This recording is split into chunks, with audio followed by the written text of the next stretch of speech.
नमस्कार। Times of Swaraj के खास कार्यक्रम बड़ी बहस में आप सबों का स्वागत है और मैं हूं संतोष सिंह। और आज हम बड़ी बहस में चर्चा करने जा रहे हैं कि प्रश्न पत्र लीक मामले में बिहार सरकार ने एक कानून बनाया है और आज उस कानून का प्रारूप उन्होंने सदन में रखा। हालांकि भारत सरकार ने भी इसको लेकर एक कानून बनाया है।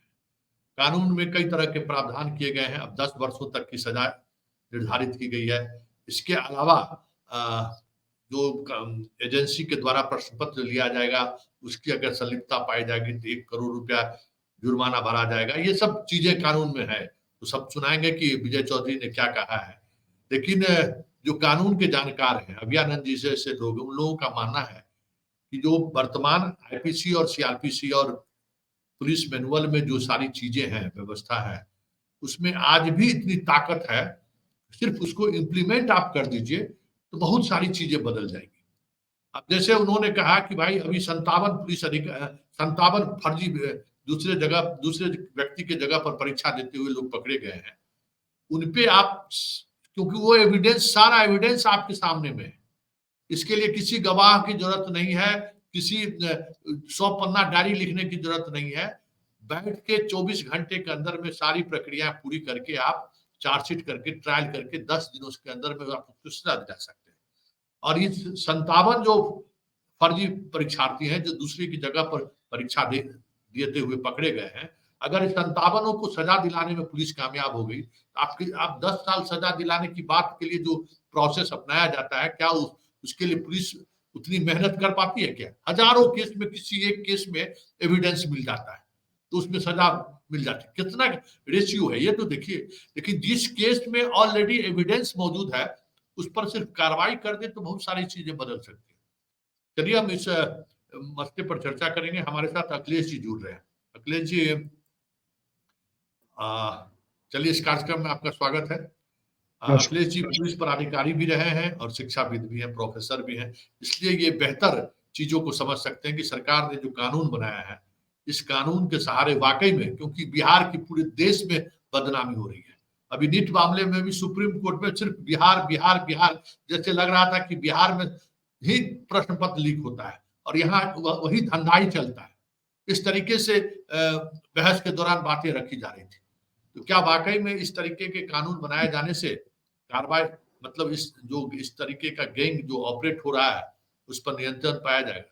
हम डिबेट की शुरुआत करेंगे, लेकिन जरा सुनिए कि आज विजय चौधरी सदन में जो कानून का मसौदा पेश किया है उसको लेकर विजय चौधरी मीडिया से बात करते हुए क्या कर रहे हैं, जरा आप पहले सुन लीजिए, फिर हम अखिलेश जी से चर्चा करेंगे। काफी दिनों से इस तरह की जो लोक परीक्षाओं में कदाचार या अनुचित साधन का उपयोग होता है, इसके विरुद्ध सख्त कानून बनाने की जरूरत थी।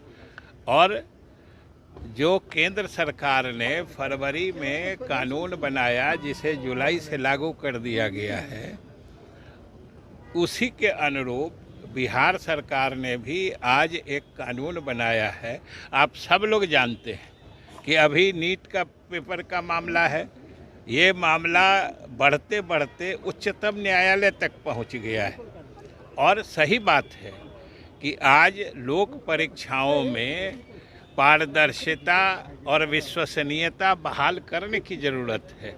और इस तरह के जो अनुचित साधन का उपयोग करते हैं, गड़बड़ी करते हैं, उससे हमारे प्रदेश और देश के जो मेधावी छात्र होते हैं, मेहनती छात्र होते हैं, उनके भविष्य के साथ खिलवाड़ होता है।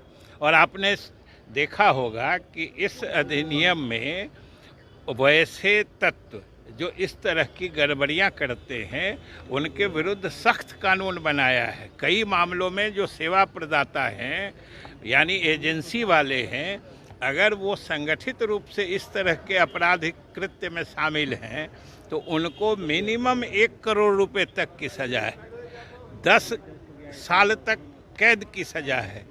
इसलिए ये सख्त कानून बनाया गया है और हम उम्मीद करते हैं कि इससे हमारे बिहार के जो मेधावी छात्र हैं, जो मेहनती छात्र हैं, जो लगनशील छात्र हैं, जो मेहनत के बल पर सफलता हासिल करना चाहते हैं, नियुक्तियों और नामांकन के परीक्षाओं में अपने भरोसे सफल होना चाहते हैं, वैसे छात्र छात्राओं का, वैसे युवाओं का भविष्य सुरक्षित होगा, सुनहरा होगा।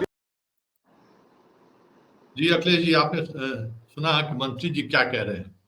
क्या सिर्फ कानून बना देने से, और जिस तरीके का कानून बनाया गया है, बिहार बदनाम तो पूरे देश में हो ही गया। एक रंजीत दौन का दौर था, एक अभी अभी संजीव मुखिया का दौर है। सुप्रीम कोर्ट तक चर्चा होती रह गई संजीव मुखिया को लेकर, जबकि उसी संजीव मुखिया की गिरफ्तारी पर रोक डिस्ट्रिक्ट कोर्ट लगाए हुए है। हमें तो उस पूरे सुनवाई के दौरान हम कई बार कोशिश की अखिलेश जी कि हमको कोई वकील से बात हो जाए तो हम कहे कि सुप्रीम कोर्ट को जरा कहिए कि जरा किस तरीके से कोर्ट काम कर रही है प्रश्न पत्र लीक मामले में। तो जब सारा सिस्टम एक दूसरे को मदद करने पर लगा हुआ है, क्योंकि सरकारी नौकरी को लेकर जो लोगों के अंदर एक अलग ख्याल है, ऐसे में इस तरीके के कानून के सहारे में क्या वाकई में बिहार में ये जो नेटवर्क चल रहा है, बताइए ना।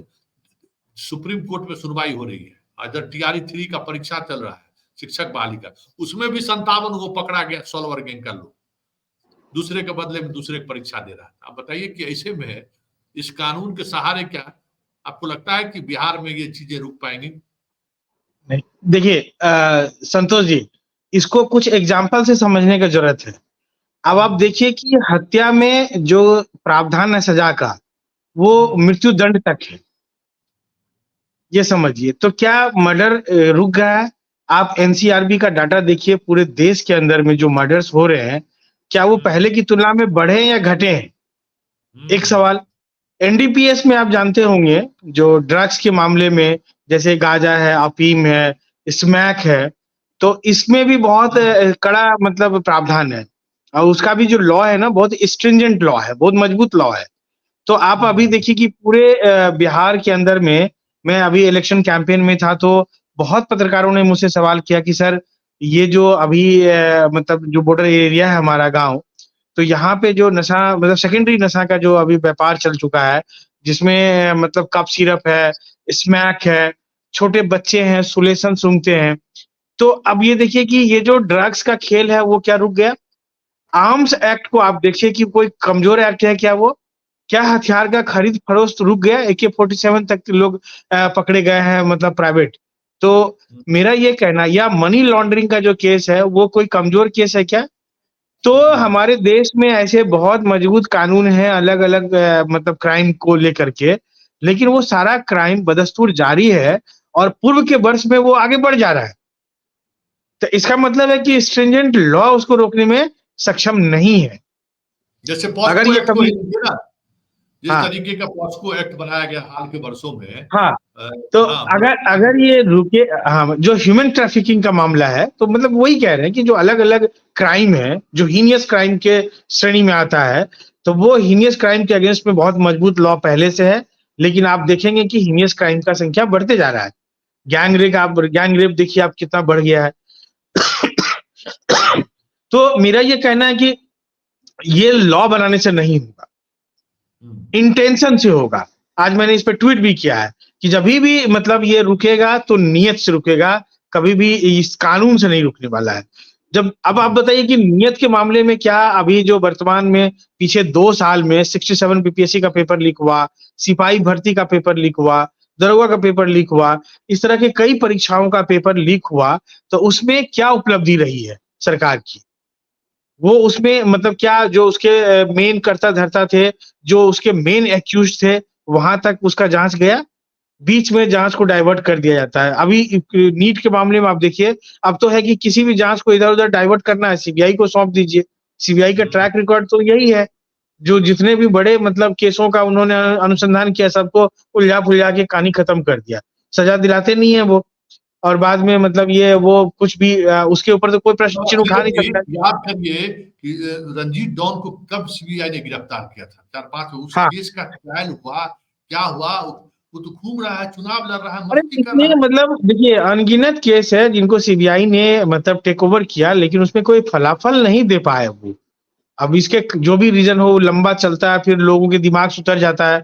भारतीय लोग जो हैं वो अलग प्रवृत्ति के लोग हैं और मतलब ज्यादा हम क्या कटाक्ष करेंगे, लेकिन एक आत्ममंथन का तो जरूरत है हम भारतीयों को कि आखिर हम लोग कैसा प्राणी है कि जो नेताओं का मन में आता है वो हम लोगों को घुट्टी पिला देता है। आज मान लीजिए माननीय मंत्री जी अपना बोल रहे हैं कि ये कानून ले आए, वो कानून ले आए। अब 1 करोड़ रुपया आज का डेट में एक क्वेश्चन पेपर लीक होता है तो 1 करोड़ रुपए का होता है। मान लीजिए मेडिकल का सीट 1 करोड़ से नीचे नहीं बिकता है। तो इसका मतलब क्या है कि 1 करोड़ रुपया कोई आदमी देगा। जैसे कभी ऐसा हम लोग सुनते रहते हैं कि एक्सीडेंट का मामले में कोई दूसरे को प्रोड्यूस कर दो ड्राइवर को। तो ये मतलब कोई आदमी पेपर लीक करेगा किसी एक नौकर चाकर के ऊपर में, उसको डाइवर्ट करा देगा और उसको 1 करोड़ रुपया पेनल्टी भी डाल देगा। 1 करोड़ रुपया उसके हाथ में दे देगा। अखिलेश जी, एक आप पुलिस अधिकारी भी रहे, कई एसडीपीओ के रूप में आपको अनुसंधान करने का मौका भी मिला होगा। देखिए, अभियानंद जी से जब हमारी बातचीत होती है, 2-3 डीजीपी जो सेंसिटिव रहे इस पूरे मामले में, उनसे बात होती है, कहते हैं कि हजारों केस में कभी-कभी किसी एक केस में इतना पुख्ता एविडेंस मिल जाता है, उस पर अगर हम आगे बढ़े, उन्हें जल्द से जल्द सजा दिलाई जा सकती है और उसका इम्पैक्ट पड़ता है। बिल्कुल। आप एक एसडीपीओ के रूप में आपने कई इस तरीके के केस का सुपरवाइज किया होगा।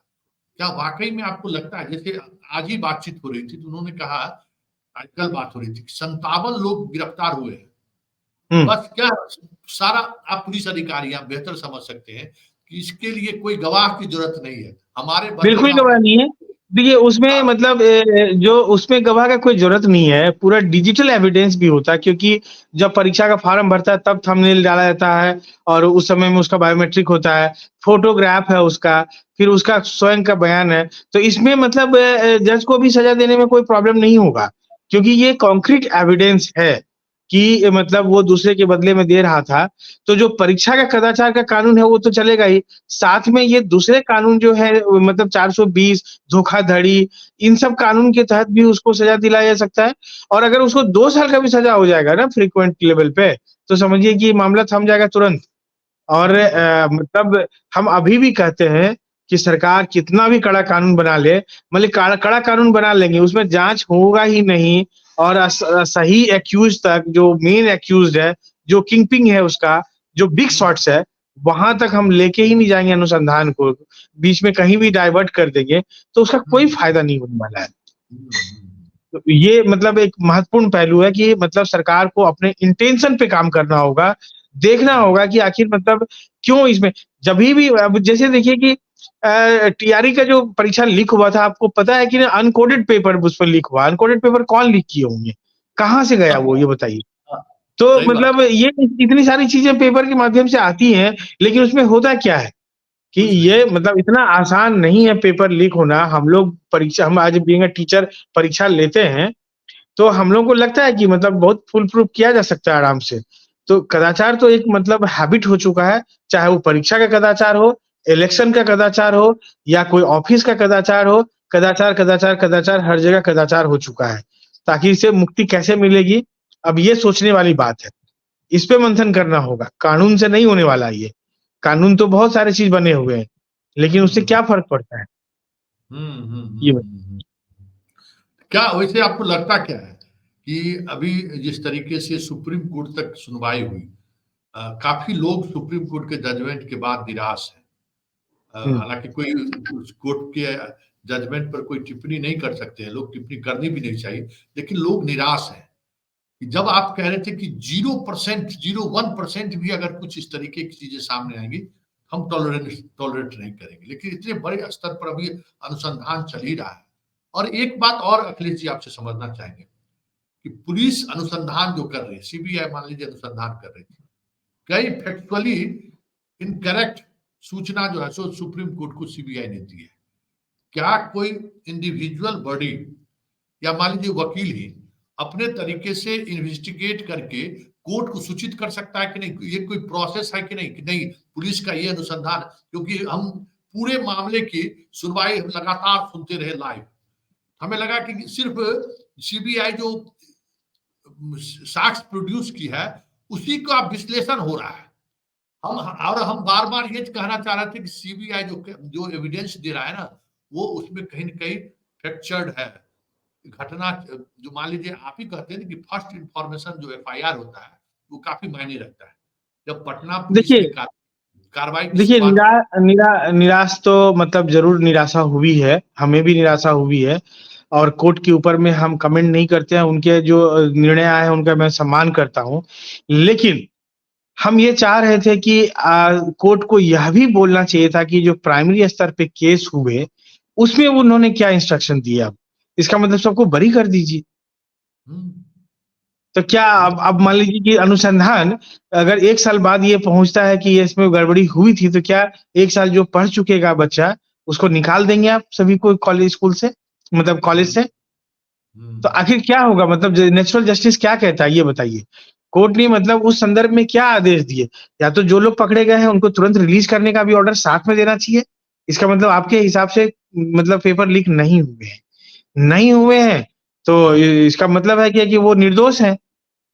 और निर्दोष है जो पुलिस केस की बिहार पुलिस केस की है, तो उसका क्या होगा आखिर? हुँ, उसपे हुँ, क्यों हुँ, नहीं कोई बहस हो रहा है? हुँ, उसपे भी तो कोई बात होनी चाहिए।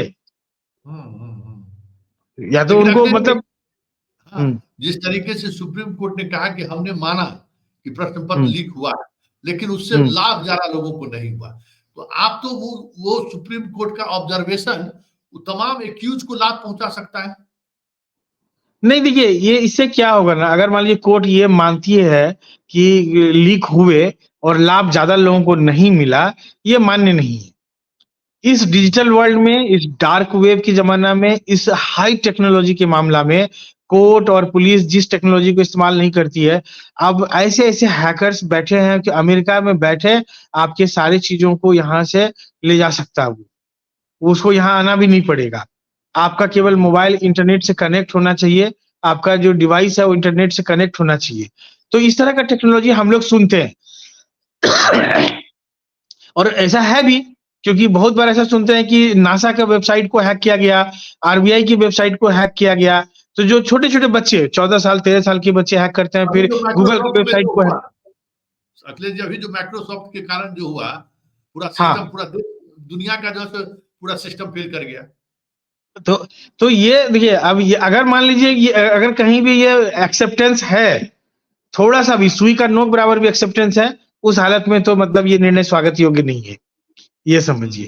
अगर एक्सेप्टेंस नहीं है, एकदम एक डिनाई करना पड़ेगा स्पष्टता कि there was no any paper leak. अब ये पेपर लीक के बाद स्केल को मेज़र नहीं किया जा सकता है। एकदम ये मैं तो स्पष्ट शब्दों में कहूँगा, कोई नहीं कह सकता है, कैसे कहेगा ये?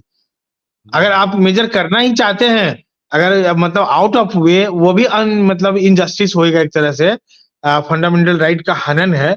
अगर आप करना ही चाहते हैं उसको स्केल कितने लोगों को मिला नहीं मिला, तो मैं बार-बार कह रहा हूँ कि उन 25,000 आदमी का एग्ज़ाम री-एग्ज़ाम करा दीजिए। कोर्ट भी एक बार इस तरह की बात बोली थी कि उन 25,000 का करा दीजिए एग्ज़ाम। तो नहीं ये तो तो पता 1500 चलता का है कराए ना भाई। आप उस 1500 हाँ, को कराए ना जिसको 720 नंबर दे दिए थे। हाँ। कराए। तो उसी प्रकार से इन 25,000 लोगों का एक बार हुँ, मतलब री-एग्ज़ाम करा दीजिए। तो उससे हुँ, आइडिया मैं दूसरा ये भी बोला हूँ कि उनका एकेडमिक प्रोफाइलिंग कीजिए, कि उसका हुँ। पीछे का एकेडमिक हिस्ट्री कैसा है। आप बताइए ना तो जो उस इंटरमीडिएट में फेल कर गया, वही सुनिए क्या हम तो आश्चर्यचकित हो रहे थे। इंटरमीडिएट में फेल कर गया, वो टॉपर है। आप बताइए कैसे हो सकता है? हाँ, और मतलब उसके ऐसा rare of the rarest case में हो सकता है, कई एक आध बार पहले भी हम लोग सुने हैं, लेकिन मतलब ये फ्रीक्वेंट नहीं होगा। फिर उनका एकेडमिक देखना पड़ेगा कि मतलब ये 10th में कैसा मार्क्स स्कोर स्कोर किया है। स्कूल में रेपुटेशन कैसा रहा है, मतलब स्कूल में एकदम एवरेज स्टूडेंट रहा हो और यहाँ अचानक से टॉप कर जाता है। ये भी एक मिरेकुलस है और क्योंकि इसमें लंबा गैप नहीं होता है। जैसे मान लीजिए लोग कोई स्कूल में अच्छा नहीं था, लेकिन 8 साल, 10 साल, 12 साल पढ़ते-पढ़ते वो सिविल सर्विस पास कर जाता है। लेकिन वो 10 साल, हुँ, 12 साल का टाइम देखिए अपने आप को कवर अप करता है। तो हुँ, मैं तो कह रहा हूँ कि 2 चीज़ से बहुत मतलब अच्छा से पता लगाया जा सकता है। कम से कम कोर्ट से हम इसकी उम्मीद ज़रूर कर रहे थे कि वो एकेडमिक प्रोफाइलिंग कराएँ उन 25,000 बच्चों का और उनका री-एग्ज़ाम कंडक्ट करें, तो उनसे एक बहुत बेटर आइडिया ड्रेन हो सकता और एक जस्टिस हो पाता और लोगों का ट्रस्ट बिल्ड होता। मतलब 25 लाख लोगों का आप एग्ज़ाम नहीं लेना चाहते हैं, तो कम से कम कुछ तो सॉर्ट आउट कीजिएगा। कहीं तो एक सॉर्टिंग का एक बेसिस तो बनाना पड़ेगा ना। कि आखिर ऐसे कैसे, मतलब ये बड़ा अजीब सा अटपटा सा लग रहा है थोड़ा सा। नहीं, जो सीबीआई जो कहे कि हमने चिन्हित किया है 155 हजारीबाग 30 यहाँ पे, उसमें जो मेडिकल में कम्पीट कर गया, जिसको सरकारी कॉलेज मिला है, उसके साथ क्या करना है? वो भी जजमेंट का उस तरीके का हिस्सा नहीं दिखा कि क्या करना है क्या नहीं करना है। सो नहीं, अब फुल जजमेंट के बाद ही पता चलेगा कि किन किन मतलब मैटर को उन्होंने मतलब उसमें इंक्लूड किया है, तो जजमेंट पूरा पढ़ने के बाद ही सही सही पता चल पाएगा। लेकिन मतलब थोड़ा तो टफ है ये जजमेंट तक पहुंचना और जजमेंट को डाइजेस्ट करना, क्योंकि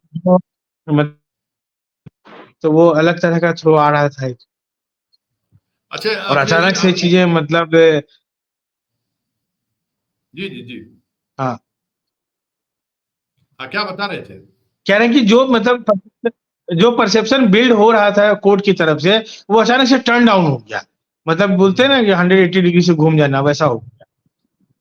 तो ये है, देखिए अब इससे क्या है, अगर मान लीजिए सचमुच हुआ होगा तो मतलब ऐसा करने वालों का मनोबल बहुत बढ़ जाएगा।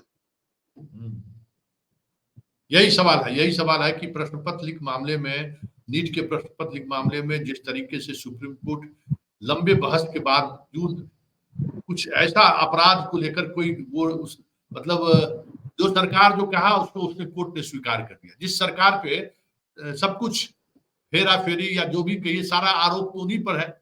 एनटीए अब हर सुनवाई के दौरान जो नई चीजें आती रही, कोर्ट का जजमेंट आता रहा, उसको अनुसार करते रहे। भाई आप 720 नंबर दिए, कोर्ट ने कहा परीक्षा ले लिए। आप प्रश्न पत्र गलत था, उसका आंसर आपने जो सो स्वीकार करते हुए सबको नंबर दे दिया। उस वजह से कई लोग टॉप हो गए। मतलब उस एक सवाल की वजह से 40,000 स्टूडेंट प्रभावित होने वाला है। आपको नए सिरे से रिजल्ट निकालनी है। ये सारी चीजें हुई, लेकिन इसको लेकर जो आप सिस्टमैटिक फेल्योर की जो बात हो रही थी, हम बार बार यही सुनते थे कि सिस्टमैटिक फेल्योर है कि नहीं। सिस्टमैटिक फेल्योर का इससे बेहतर और उदाहरण क्या हो सकता है? क्या आपको लगता है कि जजमेंट के बाद कम से कम प्रश्न पत्र लीक जैसे ये प्रतिभाओं के साथ जो खिलवाड़ देश के स्तर पर हो रहा है, क्योंकि आज देश के सामने सबसे बड़ी समस्या है, व्यापक मध्य प्रदेश सामने है ही, हर परीक्षा में ये चीजें हो रही है। सुप्रीम कोर्ट के इस जजमेंट के बाद पुलिस या इस सिस्टम में जो लोग लगे हुए हैं, देखिए इसमें बहुत सारा चीज अनजस्टिफाइड है। जैसे सीकर से इतने सारे रिजल्ट हुए, मतलब एक्सेप्शनली 5-6 गुना ज्यादा मतलब माना जाता है जो मेरिट में आया है गवर्नमेंट के लिए। ये एक मतलब क्वेश्चनेबल है। इसके बाद जो एबनॉर्मल बाउंस हुआ रैंक में, तो उसका कोई जस्टिफिकेशन क्लियर कट नहीं है कहीं भी। हम लोग मतलब जानने की कोशिश भी कर रहे हैं कि आखिर मतलब ये अचानक से इतना बाउंस कैसे हुआ, कि मतलब रैंक जिसका रैंक 2000-3000 के आसपास होना चाहिए वो 10,000 क्रॉस है।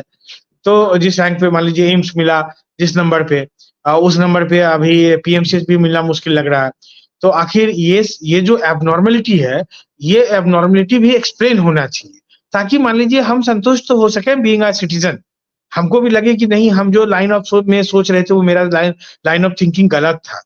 कम से कम ये मतलब एक जस्टिफिकेशन आएगा, तो उस जस्टिफिकेशन को पढ़ के हम भी समझ पाएंगे कि भाई नहीं, हम जो पहले सोच रहे थे वो गलत था, इस वजह से रैंक मतलब इस तरह से शिफ्ट हुआ, मतलब जो अनएक्सेप्शनल शिफ्ट कहते हैं उसको, वो हुआ। तो वो कैसे मतलब शिफ्ट किया गया। तो ये सब बहुत सारी चीजें हैं जो कि अनएक्सप्लेन्ड है, ये समझिए। तो चलिए आखिरी टीआरई जैसे, सवाल, हाँ बोलिए बोलिए।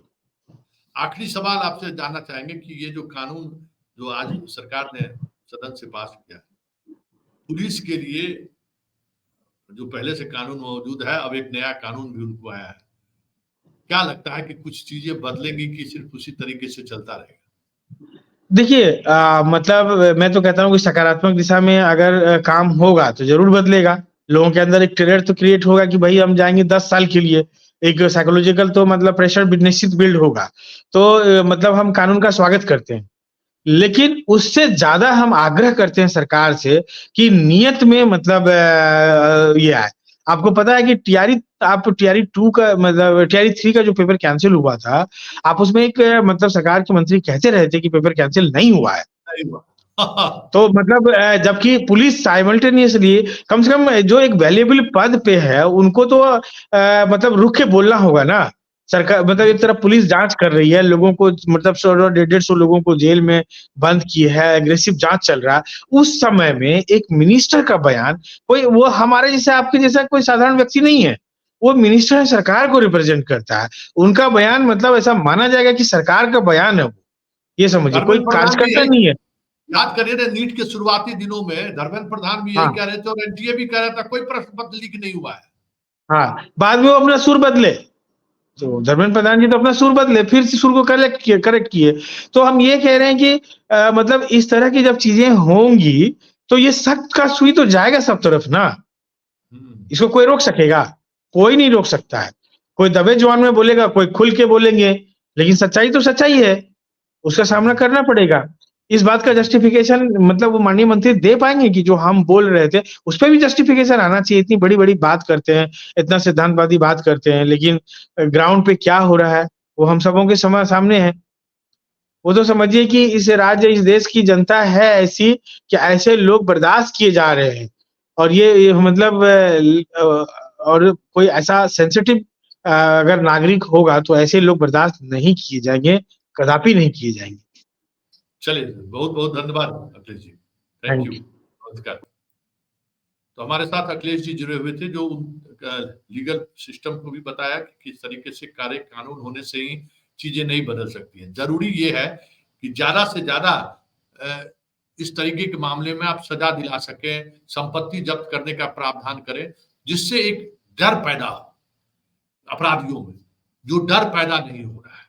लेकिन सुप्रीम कोर्ट के जजमेंट के बाद एक बात तो तय है कि इस तरीके की चीजें जो देश में काफी तेजी से फैल रहा है, प्रतिभाओं को जिस तरीके से रोकने की कोशिश हो रही है पैसे वालों के सहारे, सुप्रीम कोर्ट के जजमेंट से ऐसे लोग निराश जरूर होंगे। चलिए, इस बड़ी बहस को यहीं समाप्त करते हैं, फिर किसी नए मुद्दों के साथ हमारी आपकी मुलाकात होगी। फिलहाल हमें इजाजत दीजिए, नमस्कार।